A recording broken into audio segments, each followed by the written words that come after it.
Hey, what's going on, everybody? Just want to let you know before this video starts, which is I've already recorded it and everything, but it just came to my mind after I recorded this video that you're about to look at. I thought I mentioned this at the beginning of the video, and I try to remember to do this at the beginning of my videos from here on out. If you there's a after you viewed it and everything, be sure to hit the like button if you like what you see.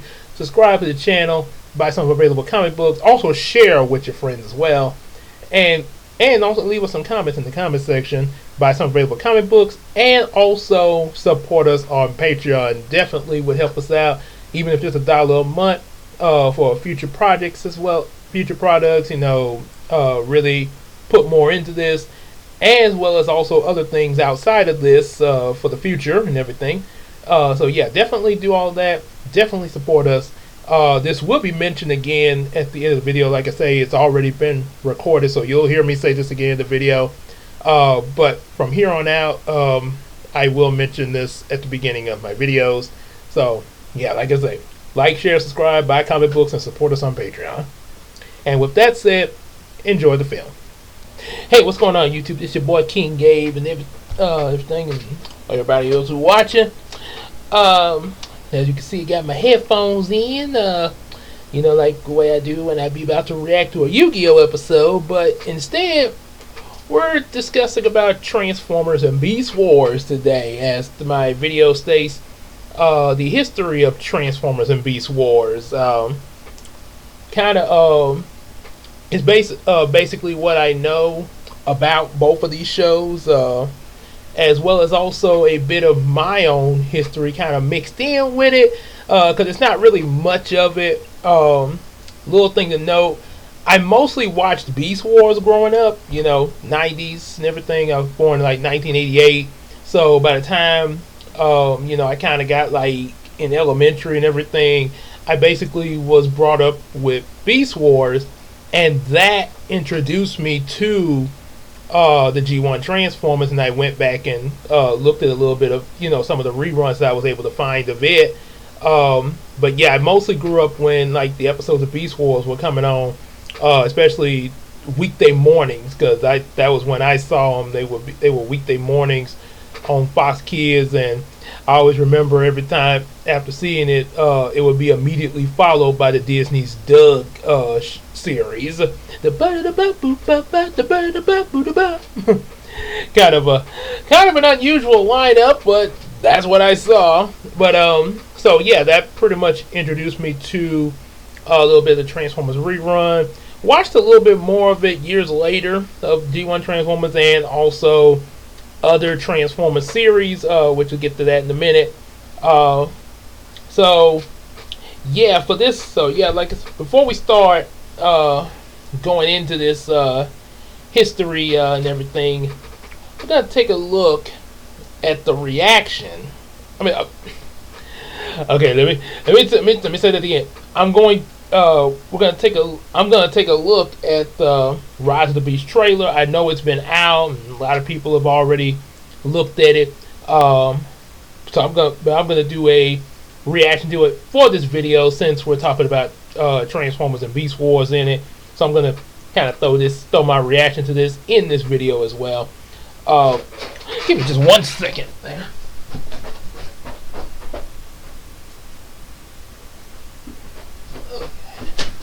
Sorry about that. Had to get a little. Ooh, that feels better. Remember back in.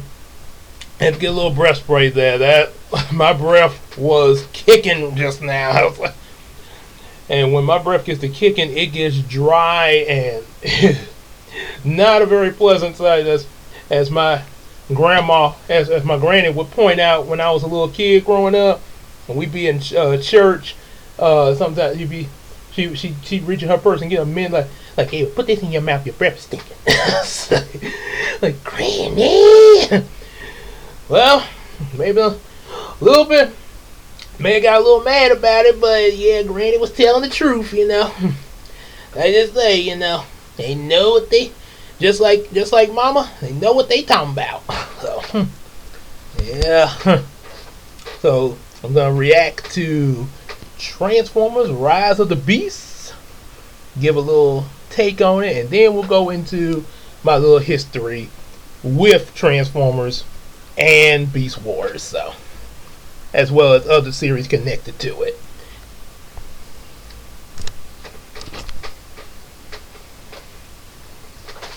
One more.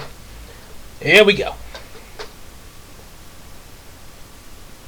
4 millions of years ago, our world has transformed. But something else has awakened. Oh, here you go. There you go. Optimus Prime, boy. I am not the one you fear. I actually pause. Now, of course, we all know in the original Beast Wars series, the Maximals and Predacons, they were originally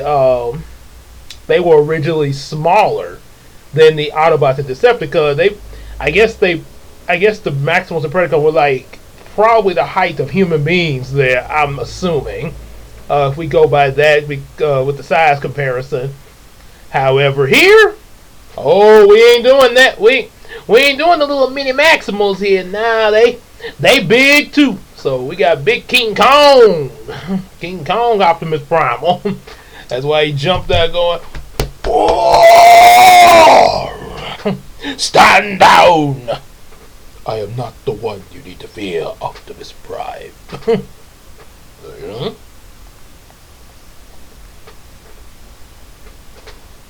Oh, of course there's a darkness.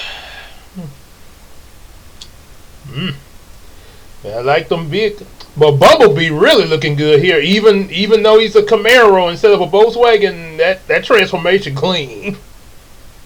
Yeah. Oh. And of course we got Mirage.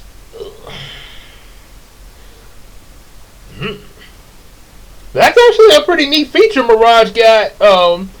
Not just the hologram, but that he shifted his look too. Ow! I hope everybody okay in the cop car. Oh, Cheetor, Air Razor, RC, and Ironhide. Ooh! Please don't kill Bumblebee. Do not kill Bumblebee. Rhinox. It's all a dream.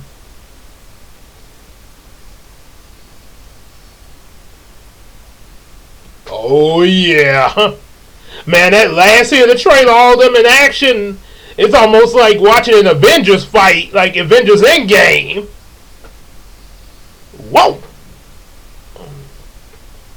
Rise of the Beast. This girl right here, show it to you.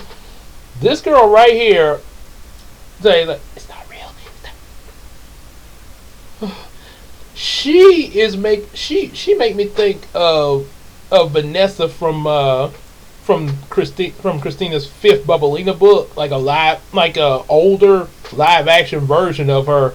The way she looked there, especially with her hair and stuff, it's not in an afro like Vanessa's is, but it kind of got that thickness though to it. Yeah, she could definitely pass for a live action Vanessa.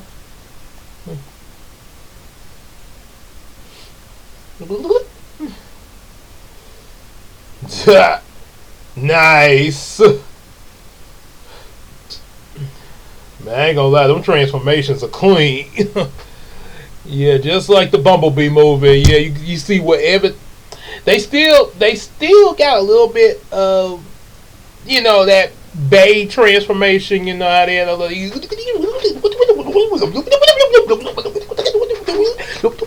yeah, all that going, all the metal and stuff.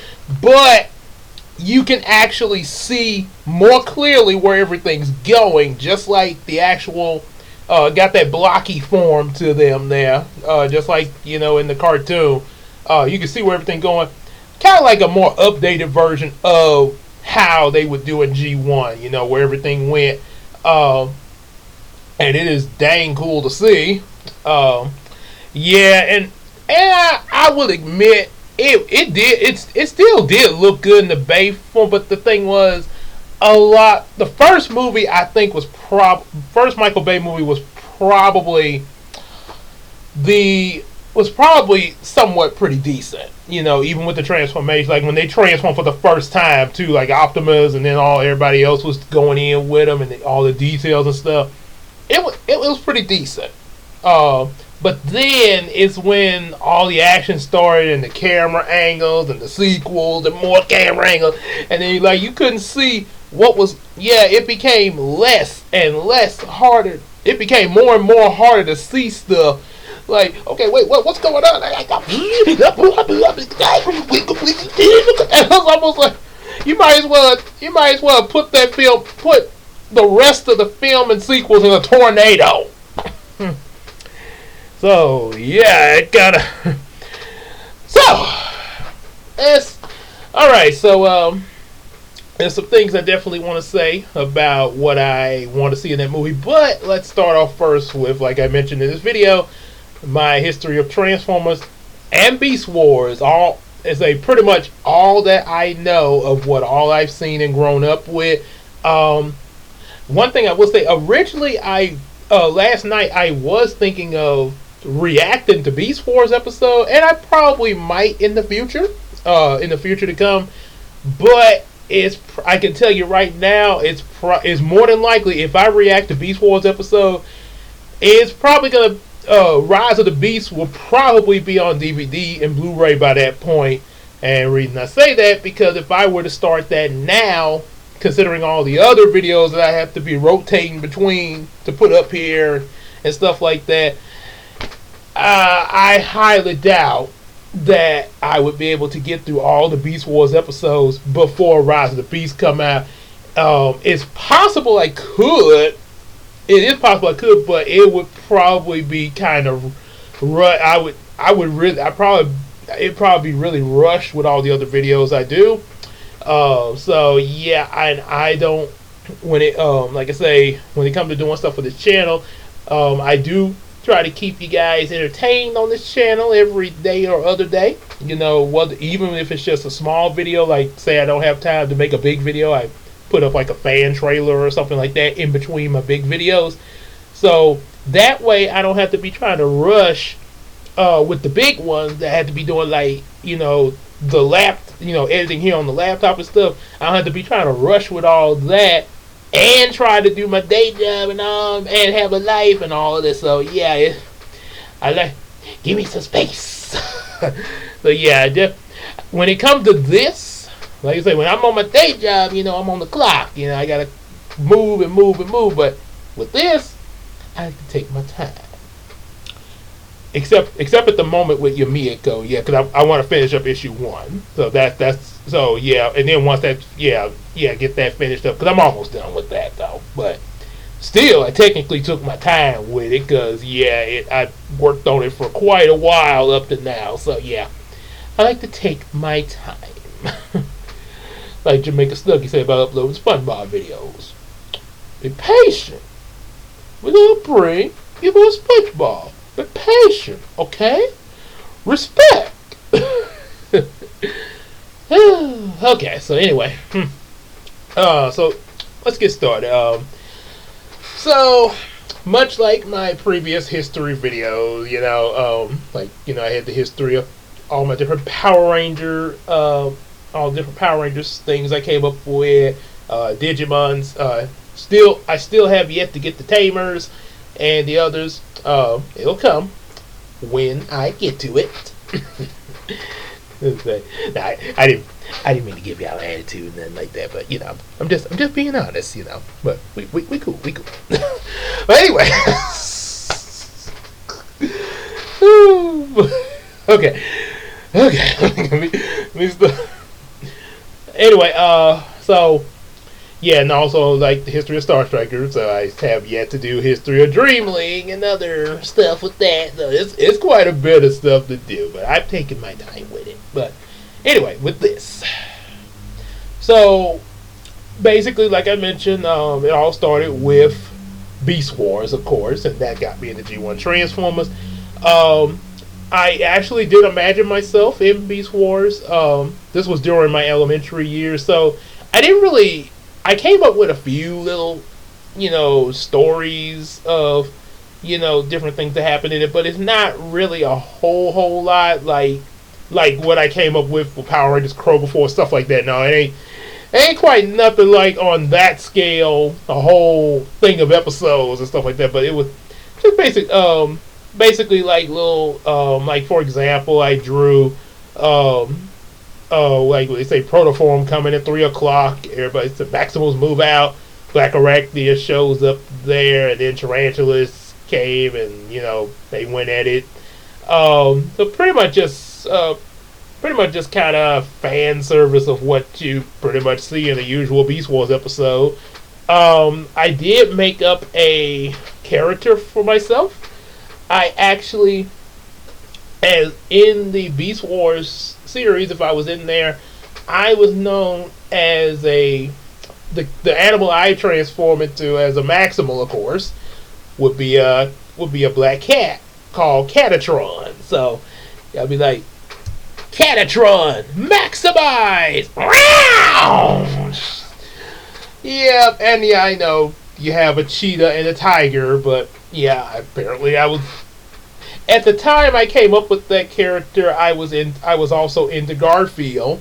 So when they got to the Transmetals seasons, like season 2 and 3, I imagined the Transmetal wave hitting Catatron and going from a black cat to practically looking like Garfield with some Transmetal armor. I'm not kidding. That's actually what I pictured back then.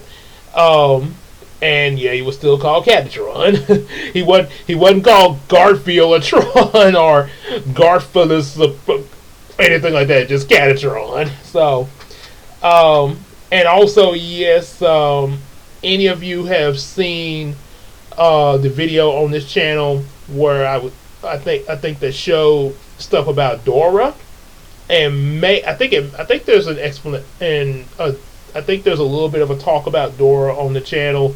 It's not really much on the Dora comic because there's only one issue, and of course the writer, Lanisa, who we personally know, real young author, actually after writing the first issue, had decided that she was just gonna kind of she didn't want to do any more writing at the moment, which probably understandable because as young as she is, she probably was getting a little difficult to try to come up with some ideas and stuff for it. That that's one thing about it. With the other series outside of mine, definitely wanting to sound like their authors. So yeah, they definitely were. Just like Christina is in charge of ideas for Bubblina, Nisha was put in charge of ideas for Dora. However, like I say, she is no longer writing anymore. Now, whether she might come back, I don't know. I assume she may, but don't quote me on that, because like I say, that's completely up to her. So if she does, you will definitely know.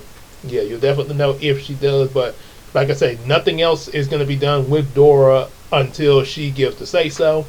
But anyway, yeah, about that. Sorry about the ramble. The name Catatron actually got used in. I don't know if it, and I don't know, and just assume if she did. I don't know if she would start from that issue or completely start over again, like I did with Brown Chronicles and remade it into Yumiko.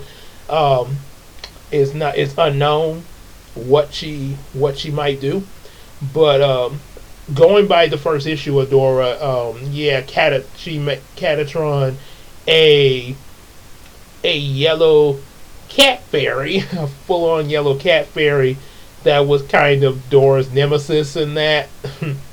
Not sure why she wanted to use that at first there. Funny thing about it, when she first said like, well, can I use that? And I was like, okay, sure.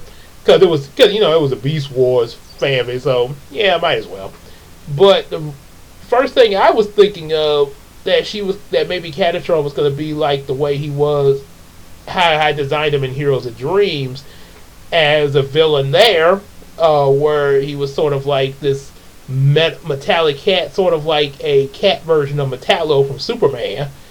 And I think that's probably why she wanted to use it, because of the fact she saw him in Heroes of Dream, but she probably didn't know nothing about when I first came up with him in Beast Wars. But she saw him there in my Heroes of Dream books that she was really that she followed and everything, and that was why.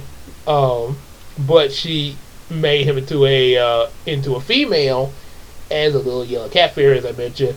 So now you got two different versions of Catatron that are villains. So going back to Beast Wars, yeah, like I say, the Maximal Catatron from a black cat to looking like Garfield with transmetal armor. That was pretty much the only thing that I actually came up with in the Beast Wars series. And also some other characters I came up with on a random, which were based off some of my church members. There was a King and Queen Lion Transformer. I forgot what I called them, but the Queen Lion Transformer, when she transformed, she was supposed to be sort of a reference to Black Arachnia. How Black Arachnia went from Predacon to Maximal.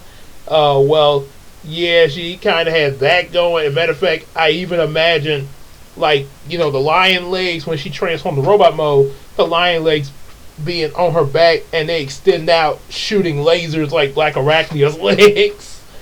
So that was that. There was also Eagletron, which was also another female. The Eagletron Maximize. Even though they kind of already had that with Air Razor. So I think they say, I have to check. Let me, hold on one thing. I can bring this up real quick. My tour review of Air Razor and Tigatron. I'm not gonna play it there, but there was a comment made on that video of someone telling me what kind of animal Air Razor was. Oh yeah, here it is. It's an Air Razor. Okay, she's a falcon. Okay. All right. So yeah, she was that was from Mark Zillow. Okay. Yeah. Okay, so yeah, she was a falcon. So yeah, I guess the eagle still something different, but anyway, it was birds. But that's pretty much all I remember coming up with. There may have possibly been a few others, but that was the ones I remember making up as far as characters for the show. And for those who may not have, who don't know about Beast Wars or maybe you know about Transformers, but you don't know about Beast Wars or haven't really seen it. The basic synopsis of Beast Wars: Maximals and Predacon, they were up against each other, pretty much like the Autobots and Decepticons at the beginning of their series. And what it was in their case, the Maximals were in pursuit of the Predacons, and the chase led them through a time warp that put them into orbit into the atmosphere of prehistoric Earth. They crash land on prehistoric Earth, not knowing that that's where they're at first, but their ship scanned the animals there, and they take forms of them, sort of like just like with the Autobots and Decepticons, they can form of vehicles, but in their case, animals.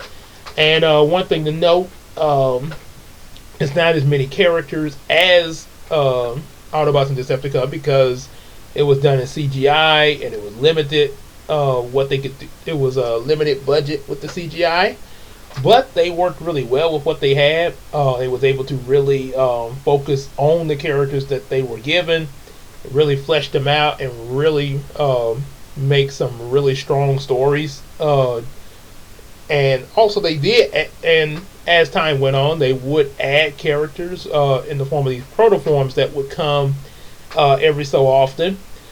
Starting from the beginning, yeah, back with the ship crash, Optimus Primal, of course, was a gorilla, as you saw in the trailer. Cheetor was a cheetah, obviously, kind of on the nose.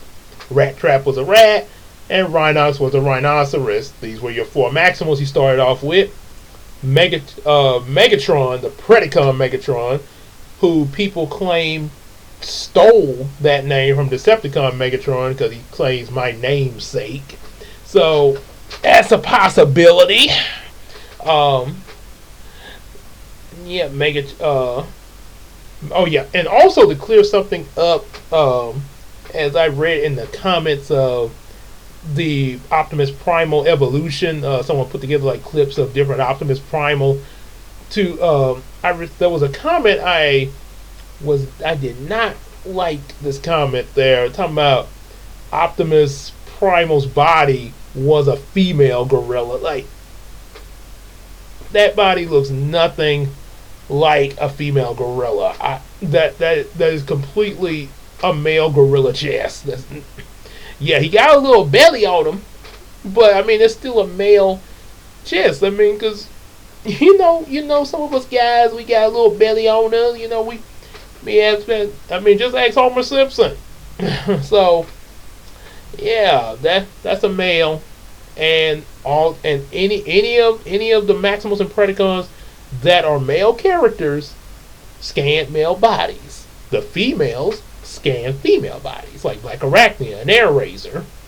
And yes, I know the Japanese version, they made Air Razor a dude, but we're not going to touch on that subject there. That was just really, really weird.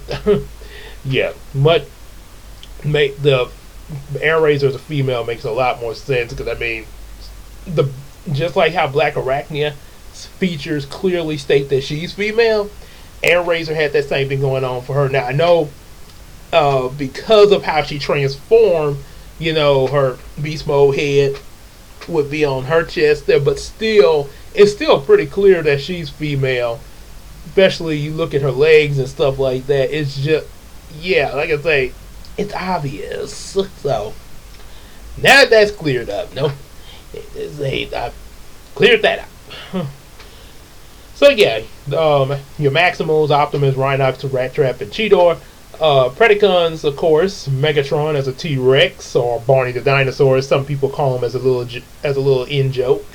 I love you. So Barney the Dinosaur. Yeah, Scorponok, a scorpion. Waspinator as a wasp, male wasp. And of course, Pterosaur as a pterodactyl. And, oh yeah, Tarantulas. There's a tarantula, of course. Then, of course, there's Dinobot, who was a raptor, a velociraptor. It was a long time before I found out what kind of dinosaur Dinobot was, but yeah, it's a velociraptor. And, of course, Dinobot doesn't like the fact of where they're at and feels Megatron is an imbecile and decides to challenge him for leadership of the Predacons, but that doesn't go his way. They sort of blast him away.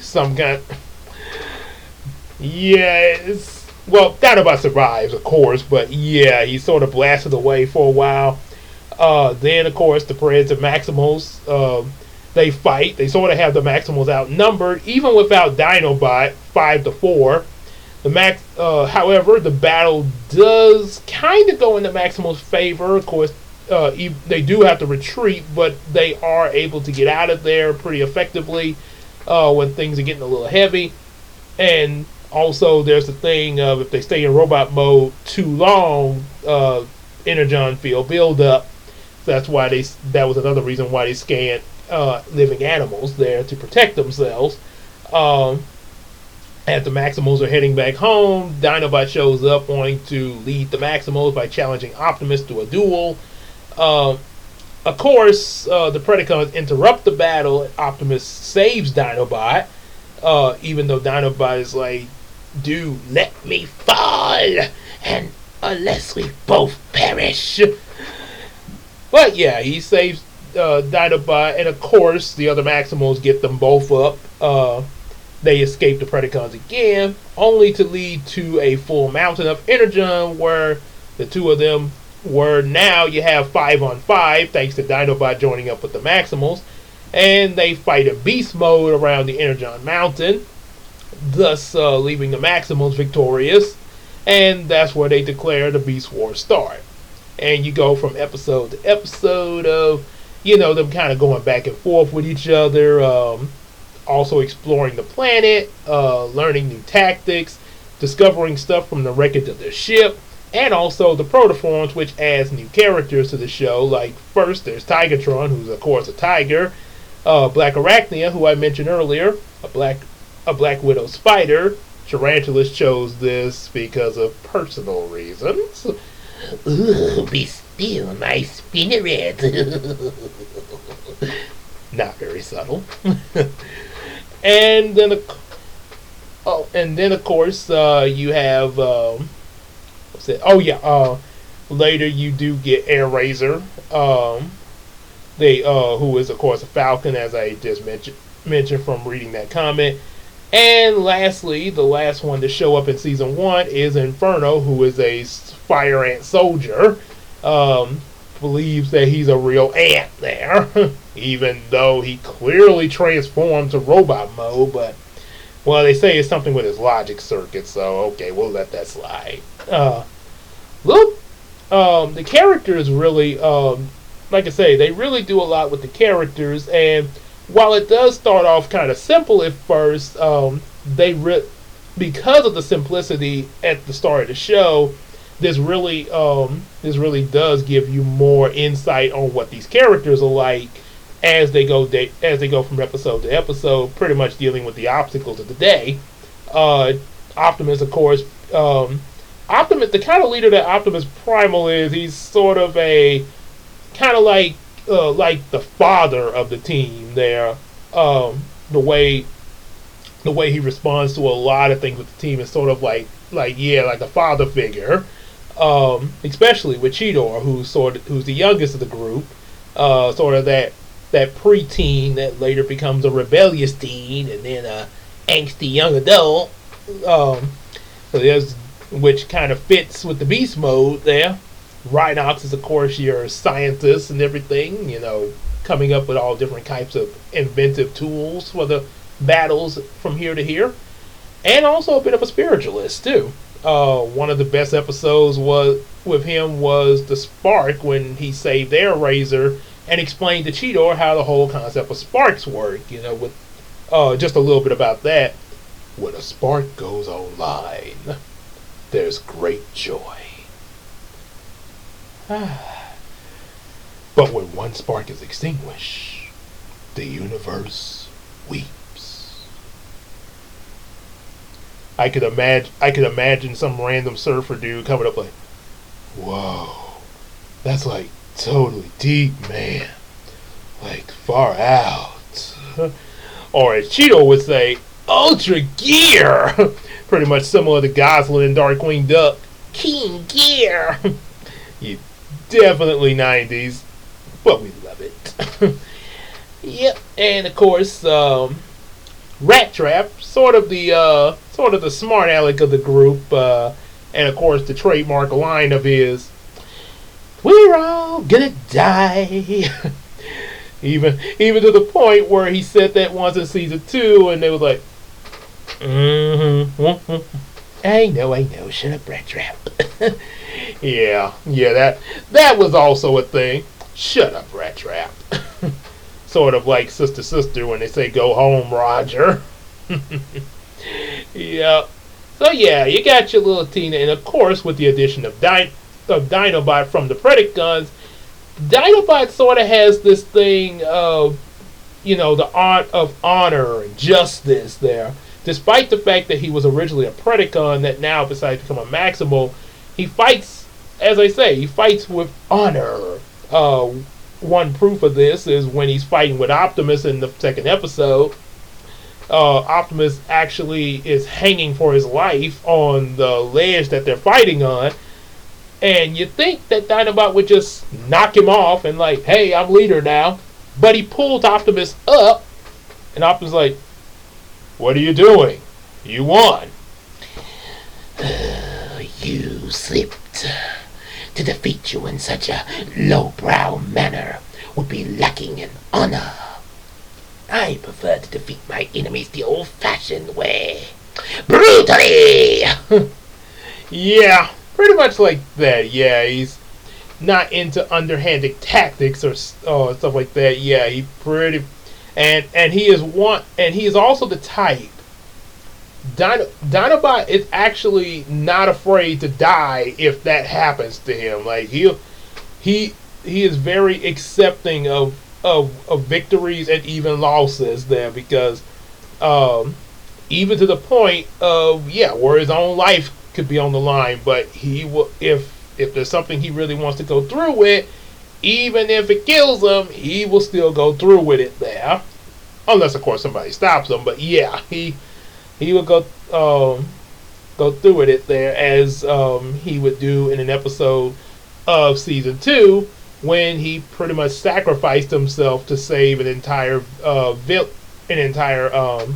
family in this forest the Predacons were destroying. Then of course you have the other Predacons, Megatron, sort of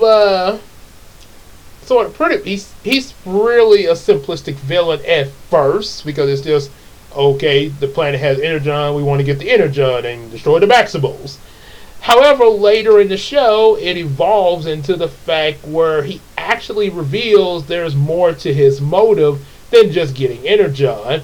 And you could say that he probably kept this information from everybody until now, when an episode where he explains it to Ravage, who comes from who has been rebuilt from G1 Transformers, saying that he had a message from the old Decepticon Megatron to alter the course of history by killing Optimus Prime from G1, since the prehistoric Earth is the past of also where the Autobot spaceship, the Ark, has landed. Getting kind of ahead of myself there. The rest of the characters. Waspinator, of course, pretty much. Waspinator, terrorize!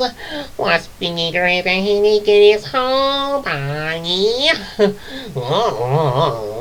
Yeah, he kind of comes off as the weakest of the Predacons, but if you really stop and think about it, Waspinator actually could be a lot stronger than what they portray him as, because the guy's got really good firing power with his blaster and everything. He's got good aim. And in an episode where he's possessed by the spirit of Starscream from G1 Transformers, with Starscream Buddy, he actually shows that the body he has is more powerful than we think it is there, or has more capabilities. Yeah. And of course, there's Pterosaur, who pretty much is like Starscream.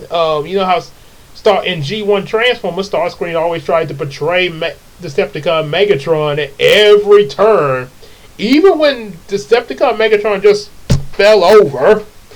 Oh, my equilibrium destabilizing. Okay, he just fell over. He could easily get back up in a few minutes, sort of like when I was at work one time and nobody was in the room, and I made a misstep on a ladder and fell flat on my back. It hurt like heck. And for a moment, it didn't seem like I'd be able to get back up. But after a while of, because nobody was in there to come like, oh, let me help you up, Gabe. So eventually, and my back was still in pain for a long time. But, but thank God it eventually subsided and I didn't have major damage. I was able to get back up. So, yes, Megatron was kind of in that position like I was with my back, but he could get back up. And the minute he falls for a few minutes, Starscream's like, Megatron has fallen! I, Starscream, am your new leader! Decepticons Follow me! Like, seriously, man? Okay, so it with Pterosaur, as vain as Starscream is, because he's just kind of quick to jump for things, Pterosaur's problem is he's not too bright. Pterosaur doesn't really think a lot of things through. Like Starscream, yeah, he wants to portray Megatron, but he doesn't really come up with any type of smart tactics behind to back up his plans.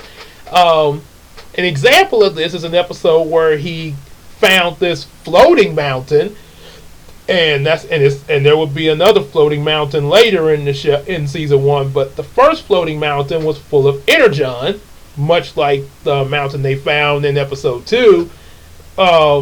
Energon was so concentrated it made the mountain float, and when Pterosaur touched it in robot mode, it supercharged him, and he blasted off like, "Oh yeah!"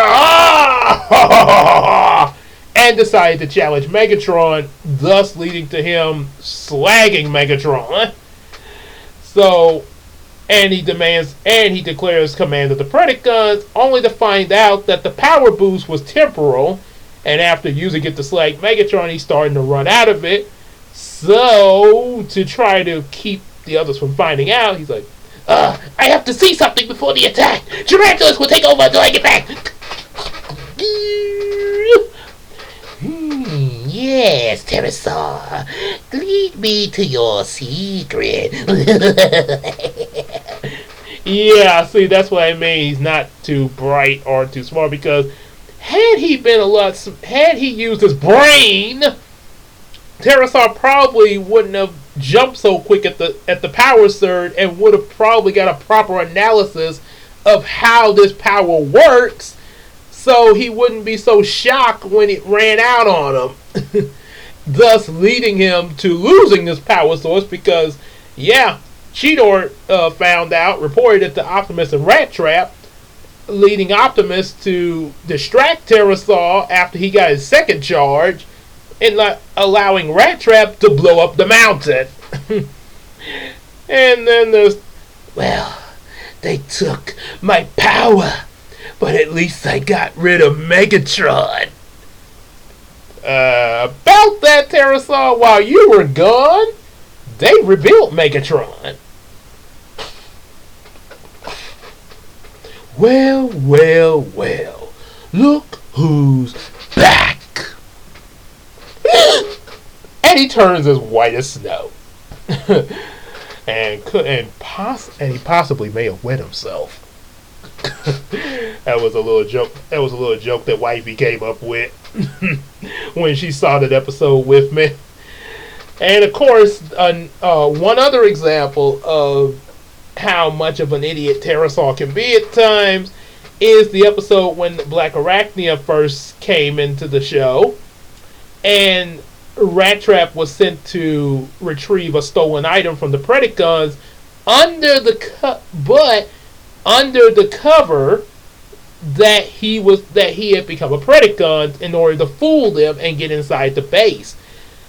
Thanks to the fact that Pterosaur was the first one he told this to, Pterosaur falls for this, names Rat Trap as his lieutenant.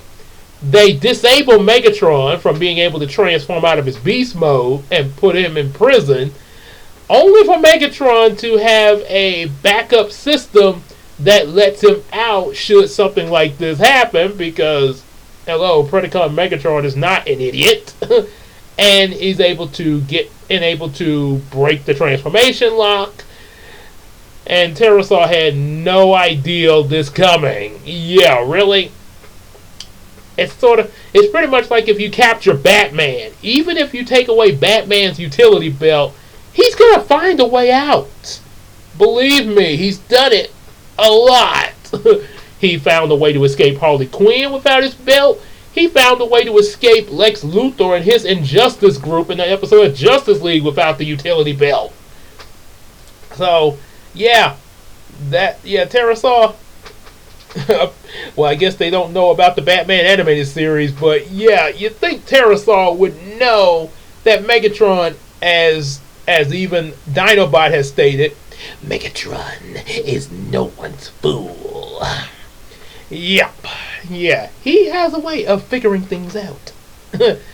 So, and of course and that led to the funniest scene of the bumbling Pterosaur when the Maximals attacked the Predacon base, and Pterosaur panics like, Oh no! We're under attack! What will we do? What will we do? and then Megatron shows up.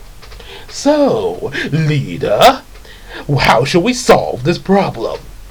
Almost like if Professor Utonium was evil. Megatron? You're letting me lead? A wise tyrant always lets the buffoon take charge in case of a crisis. Predacons attack!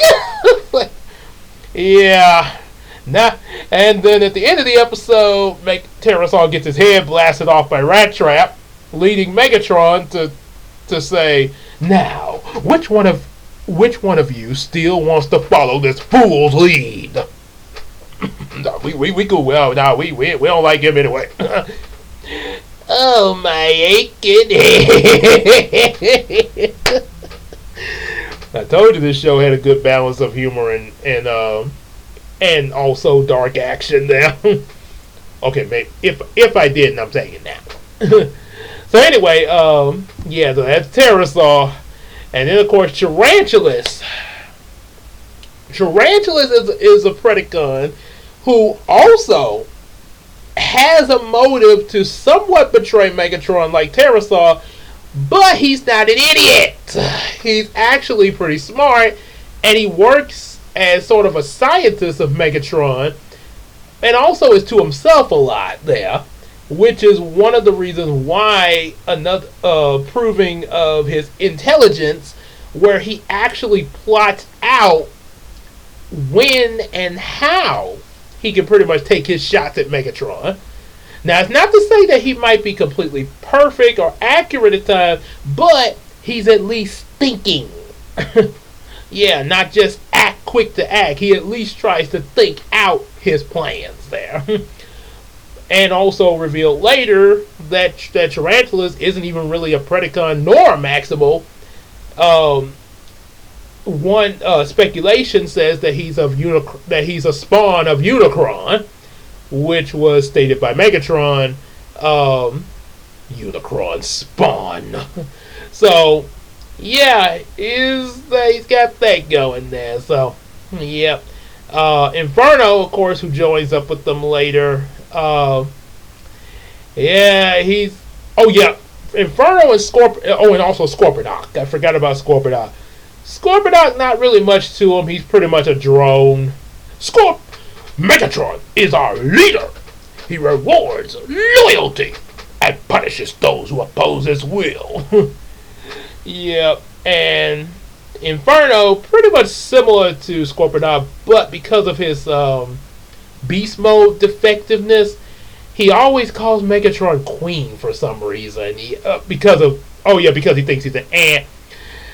Boy, it really would be nice if ants had a king too. I'm just saying, I guess that's how the ants work. But I'm just saying, you would think if you got a queen, you would kind of have a king. It just kind of makes you wonder, but no, well, they don't have the same logic as we do, so that's them.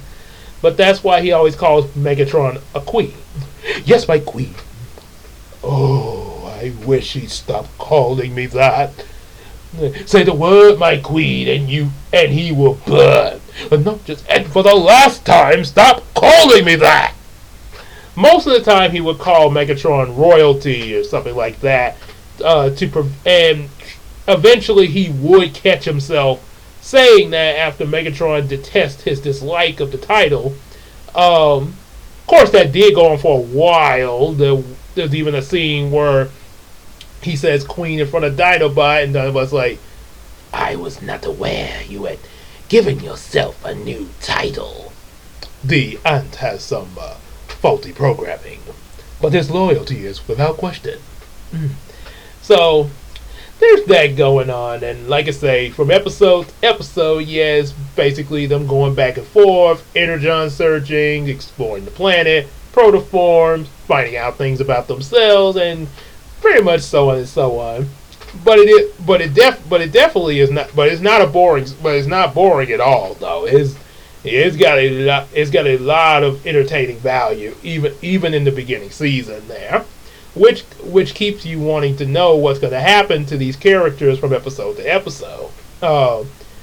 Even apparently it would also be revealed that Megatron sort of has an obsession with Dinobot for some reason after Dinobot's betrayal at the beginning of the show, because he makes a clone of Dinobot in one of the episodes, and then does it again in season 3 as a Transmetal 2 there. So there's that. The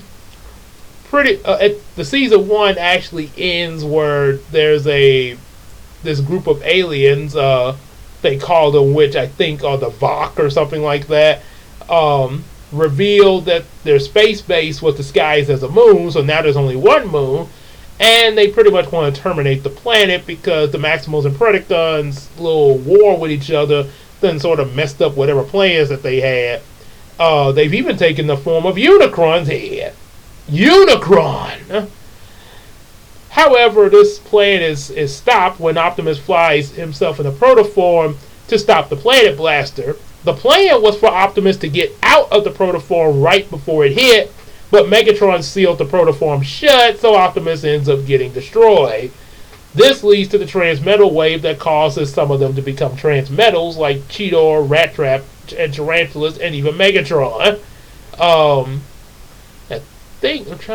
I think those are the only ones that get the transmetal wave at that point. Then we get Fusars, Silverbolt, and Quickstrike. Silverbolt being sort of a wolf/eagle kind of transformer, as you've probably seen in the review I had of him, and he sort of has that sort of Lancelot kind of behavior. And Quickstrike, who is a scorpion/snake with a cowboy-like accent. What world are we? What am I? Who are you? I don't know, but I reckon I could kick your keister. Come on, you and me, we gonna tangle. Yeah! And then, of course, later, when Inferno shows up, oh, someone out there thinks he's better than us. But we have done nothing to him. Surely there is a misunderstanding. Oh, he misunderstands my need to kick his keister. Now that's just dirty fighting. So, yeah, there's this, Silverbolt has a bit of nobility to him, like Sir Lancelot. This actually plays out really well when Megatron tries to actually mess with their programming system, thus telling them both that they're Predacons, even though they're maximal protoforms, much like he did to Black Arachnia and Inferno. And Quickstrike goes with it, but Silverbolt doesn't actually defects back over to his maximal heritage due to his code of honor type character, because he doesn't feel like he belongs with the Predacons, even to the point where he doesn't feel comfortable saying terrorize. Not a word I like the sound of. Of course, Quickstrike is all about it, like, yeehaw! So, yeah, Silverbolt joins up with the Maximals just as Optimus makes a return thanks to Rhinox bringing his spark back into a blank protoform and creating a new transmetal body. So now Optimus is a transmetal as well. This goes on to them learning more about their transmetal bodies a little bit, as well as also trying to figure out more about the Vok and stuff like that, having more encounters with that. And also you get some more character development, like especially with Dinobot, where he thinks he's probably going to go back to being a Predacon because he feels like victory is in Megatron's grasp with what's called the Golden Disc. But then he realizes that, yeah, Megatron is this crazy, even crazier than he was before, so yeah, I better get back with the Maximals. And of course, they don't. It's not so easy making the switch back because, yeah, they're kind of ticked that Dinobot even did the whole flip around. But Optimus gives him another chance with a little word in from Silverbolt. I was a Predacon once, sir. You gave me a chance. Rat Trap? Yo, for booting up coal! You can't trust him. And he smells. Have you seen this guy eat? Why, if I have to take any more of this job? Oh, but I think I got used to him. Yeah, so, yeah, Dinobot's back with the Maximals. However, one of the things that really redeems him, but at the same time kind of becomes tragic for Dinobot, is Code of Hero, which is an episode after another protoform hits. Well, I'll go back to that in a minute. But in Code of Hero, one of the most memorable episodes of Beastwars, Dinobot actually dies. And the reason why is because he's tries to stop Megatron and his whole Pred army before the Maximals can get there from destroying a forest and its inhabitants there. And there is a thing in the show, when you watch the episode, they say that this is supposed to be the valley where the human race starts from. And yeah, we're shown a bunch of monkeys and stuff. Yeah, trying to say that we're come from monkeys, you know, that bull crap. Yeah. That's the only nitpick I have with it, but it's a fictional. I know it's a fictional show and everything, you know.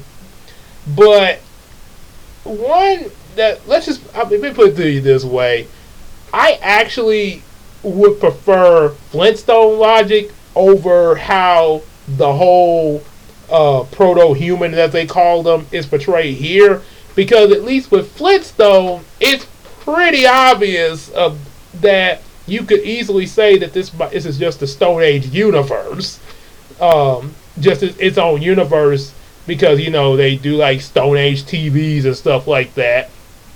But with this, yeah, it's kind of with the whole thing that this is supposed to be the past before the human race and, you know, the 1980s G1 Transformer series. Yeah, I'm not really going with that there, but yeah, like I say, it's part of the fictional show, but yeah, but just a note, like I say, in reality, no, we don't come from monkeys. We actually come from God Himself when He says, "Let's make man our own image from the dust of the earth."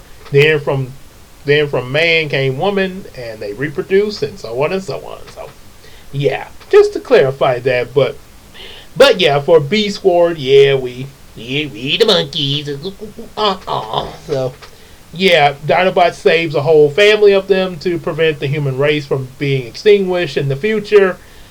And, yeah, because of all the damage he sustained, and also from Megatron as well as the rest of the Pred army, yeah, he's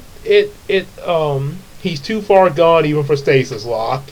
And boy, even Rat Trap I think Rat Trap takes it the hardest out of all the Maximals, because before this happened, him and Dinobot sort of had an argument due to Dinobot's slight betrayal earlier.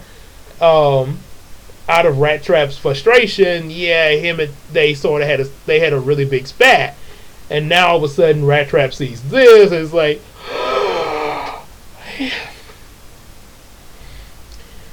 But one thing, at least Rat Trap does get to get in some last words of paying his respects to Dinobot before he passes, holding his hand, sort of like, you know, in general, you know, like how just say you would hold one of your family members' hands before they pass, you know, or any loved one.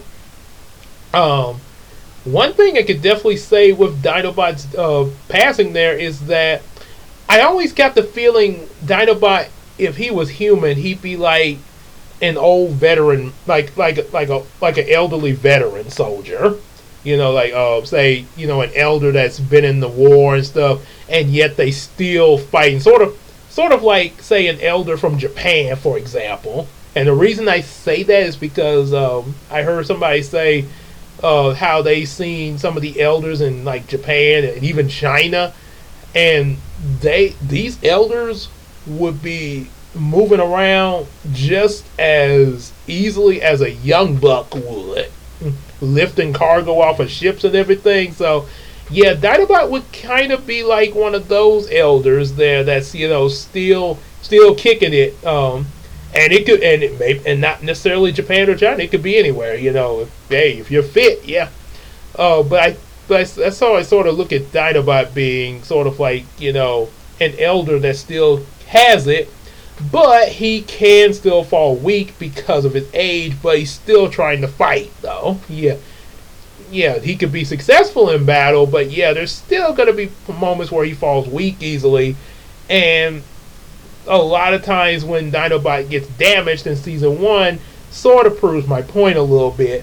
And this death scene in season 2 is sort of like, yeah, that time has come, he can no longer go on there.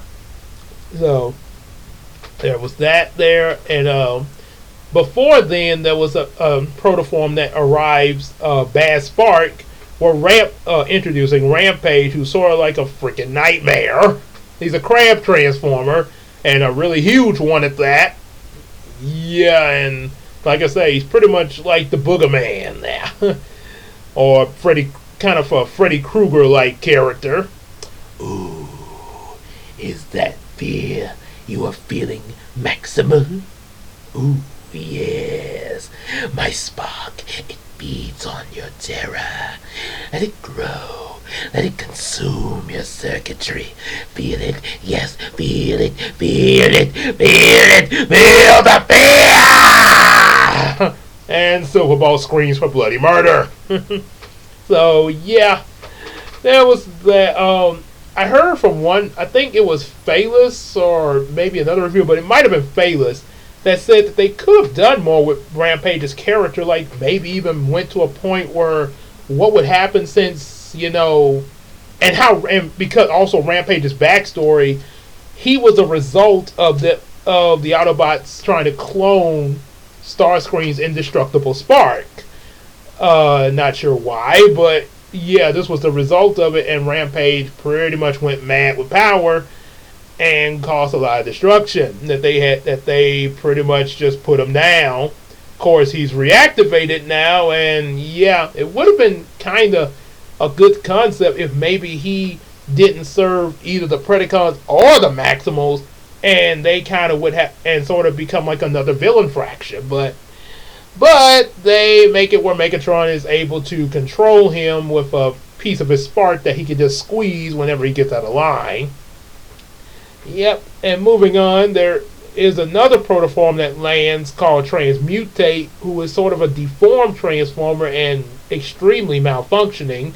She's female, and both Rampage and Silverbolt sort of take a liking to her. However, the feud between them causes Transmutate to eventually self-destruct, and yeah, it's a very sad moment there, much like Dinobot's death. Yeah, but in a different way, but it's still sad. Even to the point where Rampage moans over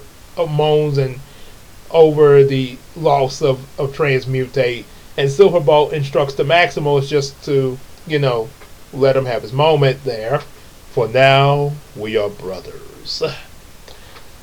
As the series wraps up, it gets between Bad Spark and the end of the series, we get intel that Black Arachne and Silverbolt sort of have a thing for each other, and Silverbolt has been kind of keeping this from the Maximals, but of course they eventually find out in a way that he kind of gets in trouble for letting her escape in one of their battles there, with a very important item. Also, Silverbolt feels like he can get Black Arachnia to convert to the Maximals, but Optimus doesn't think so. But Silverbolt decides to execute his plan anyway. We also, at the same time, in the climax of season 2, we get Ravage, who of course is, Ravage from Soundwave. Ravage, eject, information, retrieve. However, it's explained that Ravage got rebuilt and into a Predacon, which is why he can also talk in a Russian accent. Covert Agent Ravage at your service. He decides to help the Maximals in order to arrest Megatron and pretty much take him away quietly. However, the thing is, he's sent by the Tripredacus Council, being that he's a Predacon too. And the thing is, the only reason why they're going up against Megatron and helping the Maximals is because they have a different motive of how to come at the Maximals, but Megatron is messing it up for them. Which, of course, the Maximals are not aware of that. However, Megatron makes a deal with Ravage with the message from Decepticon Megatron, and thus leads them to going into the Ark that is in a volcano in prehistoric Earth, where he destroys the head of Optimus Prime, thus causing a time warp. However, it seems that time has a pause button. Time travel, and also the effects of as Ron say, it's a confusing hornet. Time travel is always confusing. Yeah. So apparently, at the beginning of season 3, they are able to stop Megatron briefly by getting the spark of Optimus Prime into Optimus Primal while they repair Optimus Prime's head in order to keep the spark alive. However, this causes Optimus Primal to mutate into Transmetal 2 Optimal Optimus, and he is huge. With not only a gorilla and robot mode, but he has a flight mode and a tank mode. Wow, Optimus sure adapts to a new body fast. Well, what do you expect? He changes them enough. Also, at the end of all this, Black Arachnia decides to become a Maximo, knowing how, much like Dinobot, realizing just how crazy Megatron really is there. And also the fact that she is aware she's a Maximal protoform, and if Megatron's plan was to succeed, she would be wiped out with the rest of the Maximals there. I was a Maximal protoform. So yeah, she's with the Max. She doesn't change her activation code or anything like Dinobot did, but she's now just that one Predacon that works with the Maximals, and in the arms of Silver Bolt, of course. This leads to them having to protect the Ark so the Predacons won't destroy it and cause another time warp stream. However, this eventually leads to some new things, and as well as the discovery of Transmetal 2. Megatron uses this discovery to create a second clone of Dinobot, Transmetal 2 Dinobot. At the same time, Cheetor gets blasted by this invention and becomes a Transmetal 2 as well. However, Cheetor's Transmetal 2 transformation comes out like a werewolf, and I don't mean like Teen Wolf. Oh boy, it's more like Werewolf of London there, kind of thing. Yeah, it's pretty fierce, and sort of goes in and out. And whenever he's in this form, he loses control of himself due to the beast mode being feral. However, eventually Optimus Primal finds out about this, and Cheetor, and after rescuing Optimus Prime from Transmetal 2 Dinobot, Optimus Primal manages to help him gain control of the beast mode where he can transform back and forth, and now Cheetor is in full control. And as Rat Trap would say, cyber puberty. Yep. This also leads to an introduction. We also have an introduction of another Transformer known as Depth Charge, who's after Rampage due to what Rampage did to his home world. And yeah, Depth Charge actually has a bit of an attitude with the Maximals, even though he is a Maximal, but he's only concerned with Rampage, or Protoform X as they call them. And a lot of time would decline helping the Maximals in certain situations due to his vengeance at Rampage.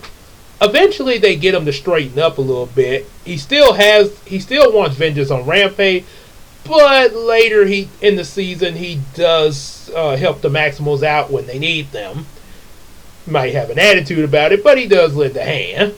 Um, and then, of course, eventually it comes to the attention that Black Arachnia has a shell program that Tarantulas has been using to make her the Predacon she is, and now eventually this program could possibly kill her. So they come up with the idea to remove it from her, but the Predacons interrupt and they lose Black Arachnia. But she gets revived with the Transmetal 2 drive into a Transmetal 2 Maximal. Black Arachnia, maximize! Love the new look. Goodbye. Also, Megatron gets transformed into somewhat of a Transmetal 2 as a dragon due to trying to mingle his spark with Decepticon Megatron. And I think this might have been a reference to Galvatron there. Yeah, if he was a dragon. Enter the Dragon by the Matrix. Yep, and this leads to the climax of the series where another Transformer, Tigerhawk, which is the emergence of Tigertron and Air Razor after an incident in Season 2, comes to try to bring in Megatron and pretty much destroy him. However, Optimus stops him because if he destroys Megatron at this point, the other spark of the Decepticon Megatron will be destroyed as well and cause another time stream. So, in the climax, they eventually do bring Megatron down, as well as also him trying to change history again. They also, Transmetal 2 Dinobot sacrifices himself, much like the original Dinobot, and we get an ending with also a scene where they return Decepticon Megatron's spark to his rightful place there. And that ends the Beastwars series there. So, yep. As well as also what I know about G1.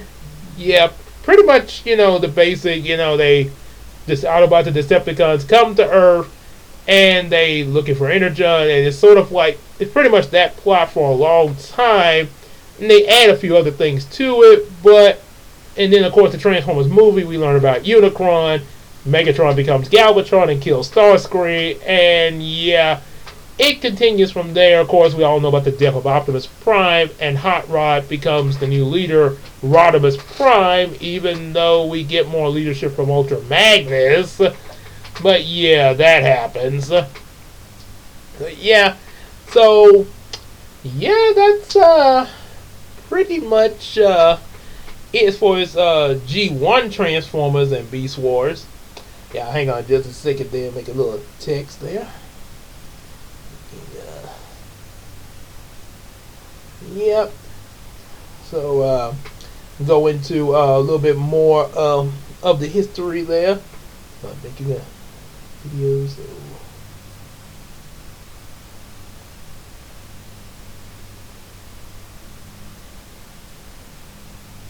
Okay. So yeah, leaving from that, you go into Beast Wars sequel season, Beast Machines.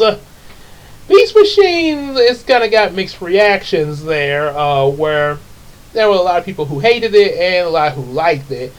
When it first came out, I actually, okay, be honest, I did find it cool, and I did watch the series. But I did sort of hate the fact of what happened to the Maximals. Yeah, when they arrived back on Cybertron at the beginning of the series, there's a virus that's turned them into their Season 1 forms, and they're stuck in beast mode. And if they don't deactivate it, they'll die. The Maximals you start off with are Optimus, Rat Trap, Cheetor, and Black Arachnia. And eventually they find the Matrix, or the Oracle, kind of goes by both, that reformats them and cures them of the virus, giving them new bodies.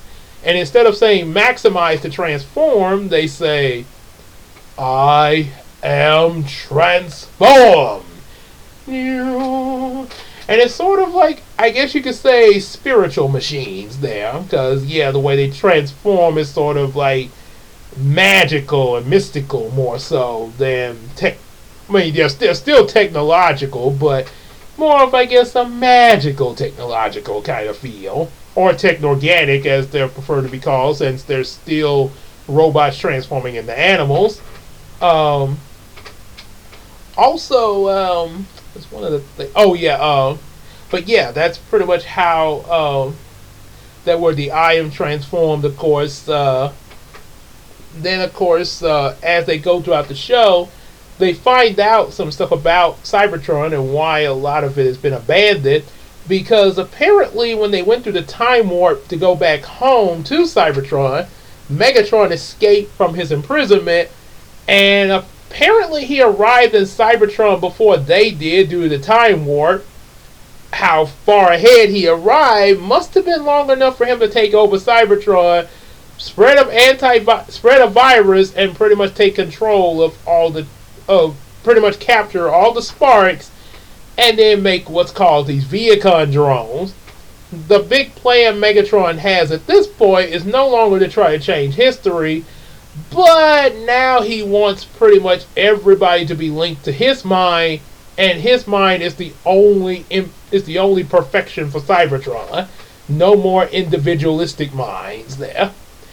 However, Optimus kind of proves that this is bullcrap when in an episode where he starts questioning Megatron about his previous beast mode. I wiped it clean from myself. Yeah. And Optimus sort of gets at his nerves, like, you can't handle the stress of controlling so many other minds. You can't take it, can you, Megatron? You're about to explode! And Megatron loses control of himself, revealing that he still has his beast mode. And of course loses control of his Viacons temporarily during all this happening. However, it's still efficient that he's still a threat to be reckoned with. And to add to that, going off the words of Optimus saying how it's really difficult to control a bunch of minds, he decides to get 3 other sparks and pretty much make them into Viacon generals under serving him. Thus he creates Jetstorm, Thrust, and Tankor.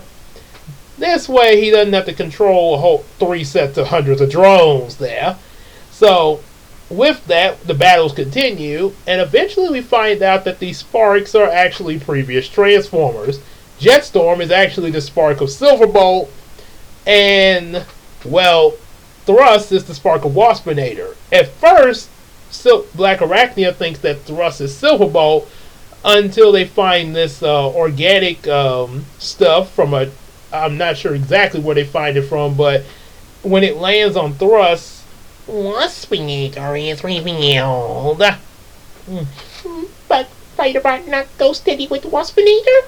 No! Silverbolt, however, on the other hand, awakens. Oh, dark poison of my heart. It is I, my love. Thought I felt something on my head there. But so, however, that doesn't last long, and yeah, so they're obviously going to need more in order to really get these guys back to their normal selves. And furthermore, he reveals that Tankor is actually Rhinox. However, unlike Silverbolt and Waspinator, Rhinox is not so easy to get. Rhinox is not as simple as we think as we think the situation is. Apparently, being merged with the personality of the Viacon Tankor somehow altered Rhinox's mind, which sort of has a reference to evil Rhinox in an episode of season 1 of Beastwars, but only in this case, Rhinox feels that he should be in charge of the operations to the Megatron, and pretty much that the technological full-on tech is the way to go, and to practically wipe out all the organics, much like Megatron. But he wants to be in charge there. So then this leads to us having both Megatron and Tankor as villain factors, pretty much working against each other. However, eventually, towards the end of season 1, apparently there's a. I know Optimus. I think something happens to Optimus where he becomes part of the Oracle, but then he's able to come back just in time to see Megatron lift up in a big giant head. There's also a Transformer called Noble who mutates into another organic form known as Savage, and it's later revealed that the spark of Megatron is in this guy, and it reactivates the big giant head. Now Megatron's back. Now it's back on with the fight with Megatron, as he now sends out two other Vehicons,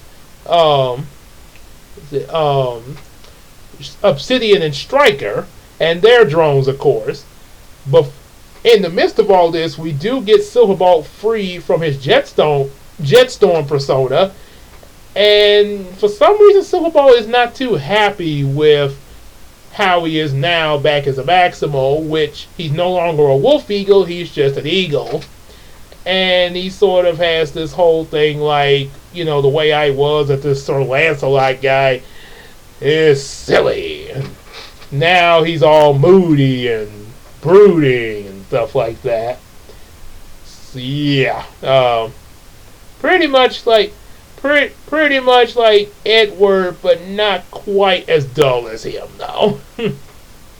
Yep. So, there's also a new Transformer known as Night Screen that was introduced before all this. A Bat Transformer. He gets reformatted by Optimus and becomes a part of the Maximals there. His backstory is he sort of was on his own for a while there, and then when the virus hit, he escaped the virus and somehow scanned the DNA of a fossilized bat, also indicating that there was some organic life on Cybertron. Not completely sure how this happened, but it could be possible, with the whole history of G1 Transformers having the Quintessons make them, as well as Vector 6 and all that, and that there are other robotic planets other than Cybertron. So yeah, maybe some organics were harvested to create what we have in Cybertron. I don't know. Beast Machine did have some different writers than that of Beastwars or Transformers, so yeah, there were kind of a bit of some plot holes to some of the things that happened in Beast Machine, despite how cool it was. Yeah, which is why some people weren't too liking of it. Also, yeah, Thrust hangs around his Vehicon form with the other Vehicons. They have their battles and stuff, and also another Maximo Botanica, who is a plant transformer, joins them as well. And, of course, the climax of Beast Machines leads to the destruction of Megatron, of course, as well as also Cybertron becoming reformatted. And they all live happily ever after. Black Arachne and Silverbolt are back together, and Rat Trap apparently has a thing for Botanica. There was even an episode where they kissed each other. So I'm a tree hugger. Sue me. And that pretty much wrapped up the whole history of Beast Machines as well as Beastwars there. After that, there are other Transformers series like Transformers Robots in Disguise. It came out in 2002, which was the Autobots versus the Predacons and Decepticons. I actually, for a long time, I thought, when I watched that series, I thought that it was a continuation from Beast Wars and Beast Machines, that maybe the timeline had caused this to happen, but no, it's a completely different universe there. And of course, Predacon Megatron in this series has several different forms, where he's a hand, a two-headed dragon, a gargoyle, a plane, robot mode, and then something else there. Yeah, is also transformed into a robot hand. Not sure why you need that form, but okay. He has his followers, Slapper, Gas Skunk, and Night and Darkscreen, which are Darkscreen is of course a bat. Slapper is a frog transformer, and Gas Skunk, well, of course, pretty much what he is, a skunk. Yeah. and of course Skybite, which is a shark transformer. He starts off with those four against the Autobots, led by, of course, Optimus Prime, who is in this series is a fire truck transformer with a really cool battle mode, by the way. Other Autobots, we have Cyburn and X-Brawn and Prowl, who are Autobot brothers, and it's revealed that there are other Autobots all over the world that come in different episodes to help them out. Like Team Bullet Train, who also has the ability to combine into a bigger transformer, sort of like the Constructicons in G1 Transformers, and one of my favorites, the Spy Changers. Of course, the episode that they were introduced has one of the funniest Skybite scenes. Ah! Such a lousy show off. Don't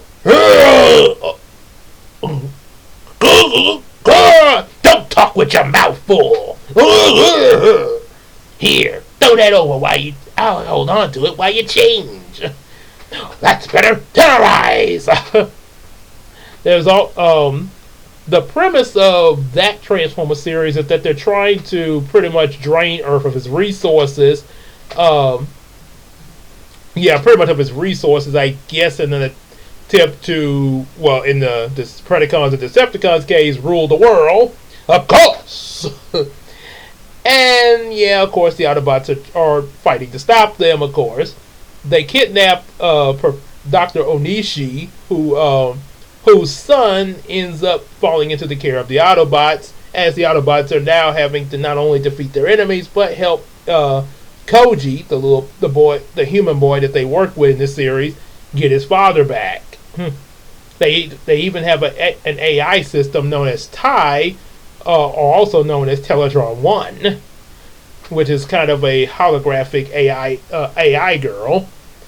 And of course with the Decepticons that come later, I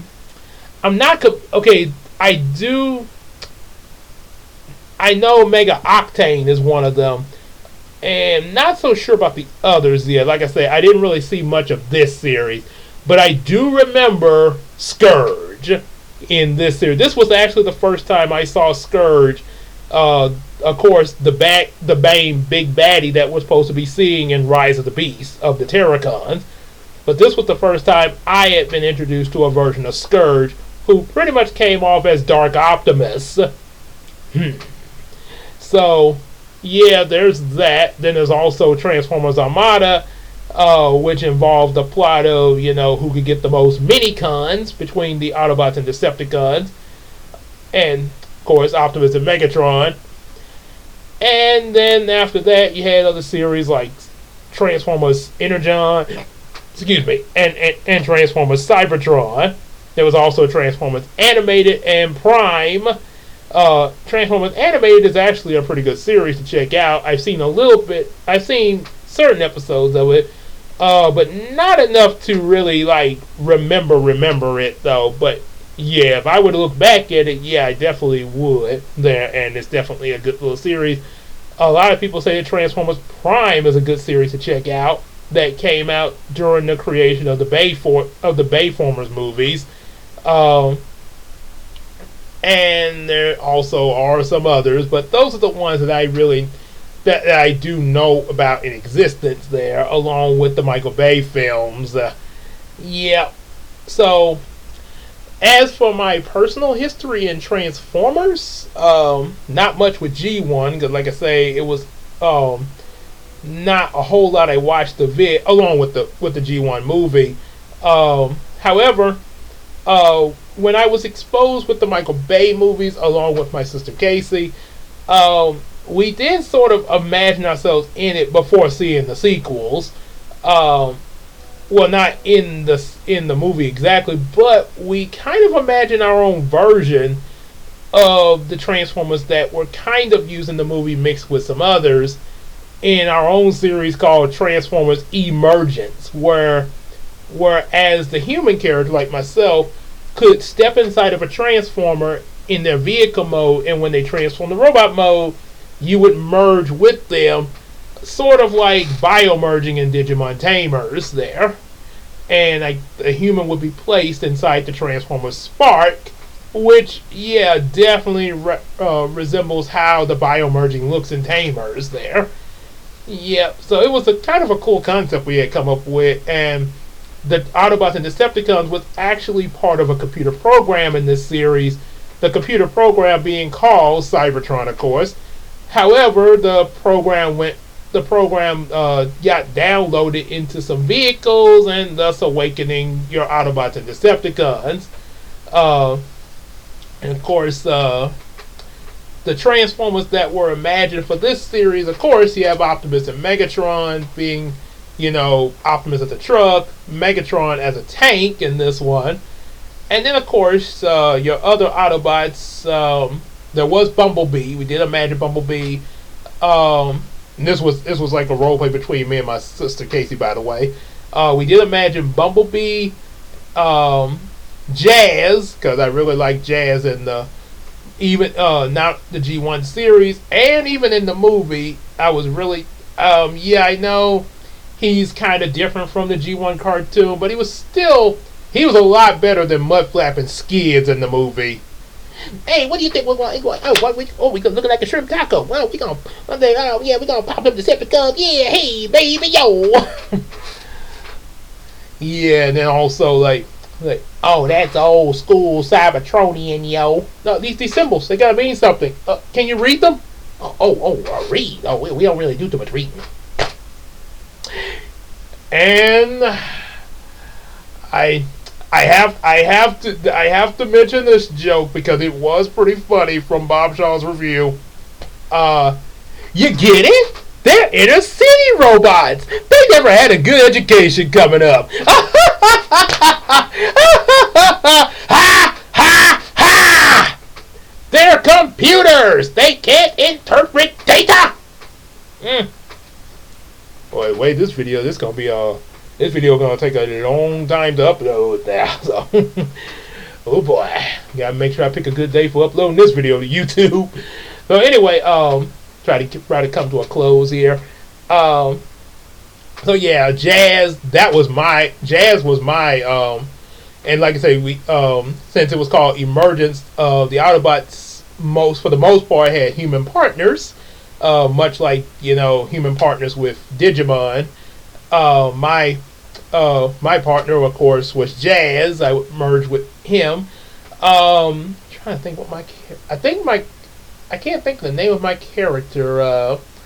I think I called myself Derek in this role play. Casey had a character known as Nana, and no, not like a kid's Nana, but no, this actually that actually can be a person's name. I think there was an anime where that actually was their name was Nana. So yeah, and I think as her character Nana, her partner was Ironhide, because Casey really liked Ironhide and probably was really devastated when he got killed in Dark of the Moon. Feeling lucky, punk. Easy, Ironhide. I just wanted to show him my cannons. So, yeah, Ironhide as the GMC truck, of course. And what's there? Oh yeah, my friend Quintus. I imagined him in this. Also the one that I based Zayden off of in my Yamiko series. In this, I can't think of the name I gave him. I may have called him Zayden there. We'll just go with that. I think I want to say, I can't really think of who I think maybe his partner was Jazz. And I think I made up a Transformer for myself, I want to say. Think like Wind Chaser or something. It was supposed to be a Transformer that, because it was based off the car I had at that time, which was a Buick there. I had a Buick back then when we role played this. So I guess Wind Chaser. And there was a time where I imagined Christina as a character in there with a Autobot partner known as Shelly, who was a pink Volkswagen Transformer. as she kind of, I know Christina would imagine Bubblina in a Volkswagen when she gets older. So there was a, and what else was, oh yeah, there was another character Casey had came up with, I think one of her friends, not for sure who, and even, and yeah, I'm not going to say, even if I did, I'm not going to say, just in case she may or may not want me to say that, but it was one of her friends was in it as a character known as Naomi. This was the first time the character that Naomi was used in a role play before being brought to the other creations of mine like Heroes of Dreams, Brown Chronicles, and now Yumiko. So yeah, Naomi. I'm assuming she had Bumblebee as her partner. Not completely sure. And then of course, you had Ratchet, and I think that was pretty much it with the Autobots that we started off with, along with Optimus Prime. Then of course, Megatron and his Decepticons, going by what we had learned from Michael Bay's first movie before the sequels. It was Bone Crusher, who was yeah, I gotta admit, Bone Crusher was a Bone Crusher actually was pretty cool as a Decepticon. That fight with him and Optimus, and I don't know yet. I might. It all depends on how I feel, but I might at some point go through the Bayforce movies as in a Royal Talks there. I may. It just all depends on how I feel, and also how Christina feels about it too. Because funny story, I actually, after seeing the first one in theaters, I never did get to see the sequels in the theaters as well. So I was interested to see what the other movies were like, and a while after the third movie had been put out in theater, I actually got a 3-pack of the first 3 Transformer movies. And that was the biggest mistake I ever made, because looking back, I was like, man, why did I buy it? Because at first it seemed like they were pretty good the first time around watching it, but yeah, after Age of Extinction, it was like, oh no, why did I? Yeah, this almost like being exposed to Yu-Gi-Oh! Abridged, and you think it's gonna be good, but then it's like, okay, I thought this was good at first, but no. Yeah, and don't get me started with Transformers Last Night. I actually did watch it out of curiosity, just to see. I knew it was good. I figured it probably would not be that good, but I was like, okay, I just want to see it for myself. Maybe I might talk about it later or something. Oh, I didn't even get to finish that movie. I watched that halfway through and I gave up. And sent it back to Netflix. I literally did not finish the rest of the movie. So, but yeah, it's a chance. Like I said, it depends on how me and Christina feel and what we come to an agreement on. Yeah, because like I said, you got to run it by her too. Because we're kind of the main two of the Royal Talk reviews there. We do plan to get some guest stars later. Some guests, to sort of alternate. Maybe sometime give her a break, or sometime give me a break, or sometime might even have the guests with both of us. Sort of switch it up a little bit, like Double Toasted. So maybe. So yeah, like I say, it just all depends. It all depends. Yeah. So yeah, going back with the Decepticons, Megatron, Bone Crusher, Devastator, and let's see, I want to say, there was Barricade, the cop car, the one that came and Sam like, where is he? Are you username ladiesman 217? Are you username ladiesman 217? Where is the eBay item 21677? Where are the glasses? I don't know, man. You're spitting all in my face, man. Yeah. So yeah, there's that Barricade, and okay, and I think Starscream was in there too. And yeah, I don't like how Starscream looked in the Michael Bay film. Even with me saying that the first movie was okay, Starscream was terrible. And when I say he was terrible, not just his portrayal, what little bit they did show of it, but his robot mode. It looked like one of them ugly, like one of them mantas, like one of the, I think like the one of the manta rays, really weird looking manta rays that they showed in a YouTube video, claiming that it was a mermaid, and it had like it may have been some other kind of creature, but it had like this face on it.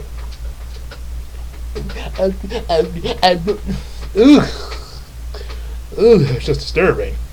So, yeah, Starscream, but not looking like that though. And I actually imagine two of the Predacons in on this, Tarantulas and Scorponok. Yeah, because Scorponok was shown in G1 Transformers, and I think also other iterations with the Autobots and Decepticons, but he had a different form than Predacon Scorponok. But yeah, I kind of went by the Predacon code. And also in our role plays, we added Sideways from Transformers Armada, the motorcycle transformer that was tend to switch sides. And the only other thing I can remember about the role plays was Optimus getting a human partner, which was a friend of mine from college. That yeah, it was kind of an odd imagination. It was kind of an odd thing that what I imagined on that one. Yeah, and we also even imagined the scene from the Burger King commercial from the Michael Bay Transformers. Remember when Optimus came up to get a Whopper? I'll have a Whopper. No cheese, extra pickles. Sir, this is a drive-through. You need a vehicle? Oh, fine. You need a driver? Oh, come on. Yeah, so yeah, we did imagine that in I think like the first episode of role playing the series. So that was that, and yeah, it kind of went on from there. It's pretty much all I remember of role playing Transformers Emergence. The theme song for it was pretty much like G1 song, but sort of trying to sing it a little differently. The Transformers, robots in disguise, and something, which, looking back on that, I didn't know it at the time we were role playing, but that actually sounds similar to the Japanese opening for an animated Beastwars series in Japan. Yeah. So, yeah, that's pretty much what's my history with Transformers and Beastwars. So, let's wrap this video up with what do I want to see in this new Rise of the Beast movie. Well, for one thing, I don't want any connection to Michael Bay's first 5 films. Nope. We just forget they existed. I would say do like X-Men Days of Future Past, where maybe they do some type, because I'm pretty sure there's going to be some time travel involved with this, sort of like in the Transformers War for Cybertron trilogy, when the Autobots and Decepticons met the Maximals and Predacons going through time and stuff, and also time travel that was involved in the original Beast Wars series. But yeah, now you can do that. That's fine, because it was a thing. But yeah, I don't think you really need to try doing anything as far as referencing to the Michael Bay films. At least with the X-Men movies, you did have decent films. Sure, Wolverine Origins was not exactly the best foot forward, but the first 3 X-Men, despite the nitpicks of the third movie, actually were pretty good to see. Despite the nitpicks of the third movie, First Class was really good, being sort of a prequel. And then, of course, Days of Future Past, they sort of hit a reset button on things with the time travel. Maybe that might, and I don't know, maybe that might be what they're planning to do with this big battle that's going on. Maybe there's going to be somewhat of a reset button to the Bay universe, like, with the Maximals, with their interaction with the time stream and, what's about to go on with these Terracons and stuff. Maybe it's going to change how things went in those movies, and I guess stuff like Shia LaBeouf would be erased from history and all that. They existed, and now they no longer exist. So I guess that could kind of work if you want to do something like that. Maybe, and if they make another movie, it could be a possibility that we had Bumblebee. Maybe I would say do like we got Bumblebee. Maybe do this movie because it looked like it's just gonna be the Maximals, Autobots, and these Terracons. It is word that the Predacons and Decepticons would be in this movie. They just didn't show them, so they might possibly be there. Not completely sure, but if not, Autobots, Maximals, and the Terracons, that could still work. I guess maybe if they put the Predacons and Decepticons in there, they'll be part of that army we saw in the climax of that trailer with the Terracons. Not sure how exactly it's going to play out, because then you also got two different Megatrons, Decepticon and Predacon Megatron. So not completely sure how that worked, but let's just say if the Terracons, it was just all the Terracon army up against the Autobots and Maximals for this movie, and then maybe the next movie would be got one other thing. Naming hot Cheetos, a little something to go with my sandwiches there. So maybe they could do it like that, and maybe have a third movie where you get the Predacons and possibly Decepticons, or you could have the Decepticons as the army fighting with the Terracons, because only 3 Terracons were introduced. So maybe they could be in alliance with the Decepticons, and you would get that Decepticons and Terracons fight against the Autobots and Maximals, and your third movie could introduce the Predacons, and it maybe would be focused with just the Maximals and Predacons. That could work, you never know. And you could have them get assistance from the Autobots, talking about the Maximals, but it would maybe the main focus characters would be Maximals and Predacons for possibly the third movie, and and with that you could get the whole time travel thing that affects all of history, erasing the Michael Bay films. That's a good way to do it. I would go, if y'all are going that route, do that. Erase those films from our minds and from this movie's timeline. Matter of fact, Unicron could even play a part in, even if, because I don't think Unicron's going to show up in The Rise of the Beast. They're probably going to mention him, but he'll probably show up possibly in a third movie. Maybe possibly they may even make some more. If this is really successful, they could make more movies and save Unicron for much later. Really go all out with this. I'm just saying, it could happen.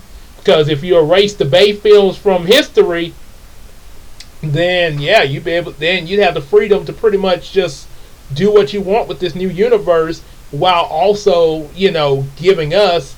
I know this is obviously different from the original Beastwars series, but if you tell them if the story is told really well, like it was in War for Cybertron, in my opinion, then it could still work. I there were a few nitpicks with War for Cybertron that even I had, but for the most part, they did do a really good job, especially the first 2 chapters. The Kingdom one, I think that was where most of the nitpicks were in the Kingdom one.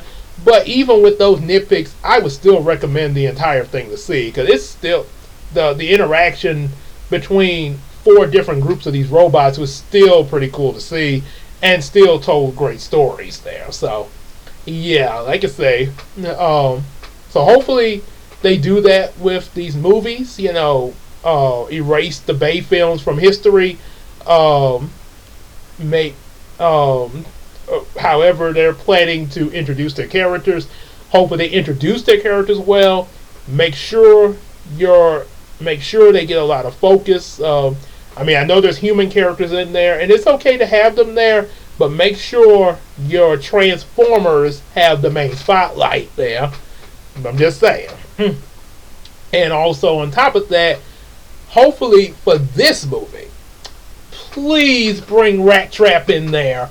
I would also say Tigatron and Dinobot possibly, but at least bring Rat Trap. I would also say, also bring Tigatron. Yeah, Tigatron and Rat Trap, because you got Air Razor there, and Tigatron, him and Air Razor had a kind of a thing for each other. So yeah, definitely bring both of the Tigatron in there, and please bring Rat Trap, because he was with them from the beginning, with the Maximals from the very beginning of the series.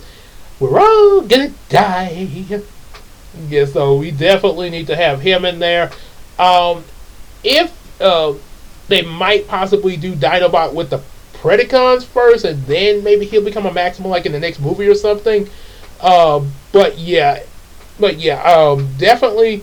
I'm definitely looking forward to seeing those in this movie and leading into other movies that come after it. So yeah, those are some of the things I do expect, and there's and also being faithful to the source material.